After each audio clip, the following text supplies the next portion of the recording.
Breaking లో చూస్తున్నాం. Chit లో భాగంగా బీజేఎల్పీ లీడర్ మహేశ్వర్ రెడ్డి కీలక వ్యాఖ్యలు చేశారు. సీఎం రేవంత్ హైడ్రాతో తేనె తుట్టెను కదిపారనే అభిప్రాయాన్ని వ్యక్తం చేశారు. సీఎం రేవంత్ దూకుడే ఆయనకు ఇబ్బందిగా మారుతుందని జోస్యం చెప్పారు. అంతేకాదు ఓ మంత్రి నకిలీ పత్రాలను బ్యాంకు గ్యారంటీగా పెట్టారని, ఆ వ్యక్తి రేవంత్ కేబినెట్ లో ఉన్నారని హాట్ కామెంట్స్ చేశారు.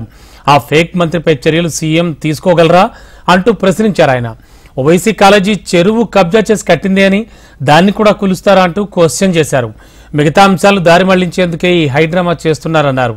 సీఎం రేవంత్ 31,000 కోట్లు రుణమాఫీ చేశామంటే మంత్రులు 17,000 కోట్లు అంటున్నారని ఎవరిని నమ్మాలంటూ ఘాటు ప్రశ్నలు సంధించారు BJP MLA Maheshwar Reddy.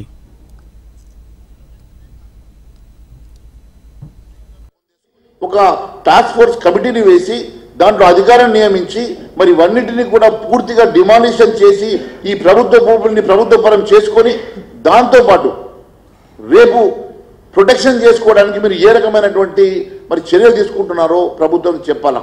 వారన్నిటిని fencing చేస్తారా, ఆక్రమించుకున్నటువంటి వాటిని తొలగించేసి ఈ భూములకి మరి ఫెన్సింగ్ చేసేటువంటి ఆలోచన ఏమైనా ఉన్నదా, మరి లేకుంటే సీసీ కెమెరాలు పెట్టేసి వాటిని ఫర్దర్గా ఎంక్రోచ్మెంట్ కాకుండా మీరు ఏమైనా చర్యలు తీసుకునేటువంటి ఆలోచన ఏమైనా ఉన్నదా.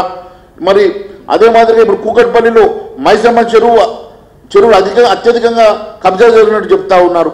అదే మాదిరిగా మైసమ్మ చెరువు, బహదూర్పూర్లోని మీరాలం చెరువు, జీడిమట్లలో ఫ్యాక్స్ సాగర్, సరూర్ నగర్ వద్ద ఒక చెరువు, పెద్ద చెరువు, నాచారం వద్ద చెరువు, మల్కాజ్గిరి బండ చెరువు, రామంతపూర్లో చిన్న చెరువు, మల్కాజ్గిరి సఫల్గూడ నడిమి చెరువు, మూసాపేటలో కాముని చెరువు, మల్కాజ్గిరిలో ముక్కిడి చెరువు, షేక్పేటలో హతం చెరువు, రాయం దుర్గం చెరువు, ఈ రకంగా చెప్తూ పోతుంటే ఈ చెరువులన్నీ కూడా కొన్ని కోట్ల విలువ చేసేటువంటి భూములు ఈరోజు అన్యాక్రాంతమైనాయి కదా.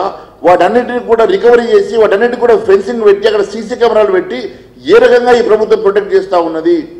అదే మాదిరిగా పాత బస్తీలో ఎప్పటిలోగా ఓవైసీకి సంబంధించినటువంటి ఆస్తుల్ని గుంజుకొని వాపస్ తీసుకొని అక్కడ జరిగిన అక్రమ నిర్మాణాలను కూలగొట్టి మరి ప్రభుత్వ పరంగా ఉన్నటువంటి చెరువుల్ని రిస్టోరేషన్ ఎప్పటిలోగా చేస్తారో చెప్పాల్సిన బాధ్యత ఉన్నది.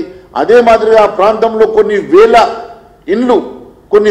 ఇండ్లు ఈరోజు చెరువుల్లో కానీ ప్రభుత్వ భూముల్లో కానీ ఈరోజు నిర్మాణం చేసుకున్నటువంటి మరి అక్కడ ఉన్నటువంటి బిల్డింగ్స్ని అన్నింటినీ కూడా ఎప్పటి లోపల డిమాలిష్ చేసి అవన్నీ ప్రభుత్వపరమైనటువంటి భూముల్ని ప్రభుత్వం మరి వాపస్ తీసుకొని ఫెన్సింగ్ చేస్తుందో చెప్పాల్సినటువంటి అవసరం ఉన్నదని చెప్పి తెలియజేస్తా ఉన్నాను. Thank you.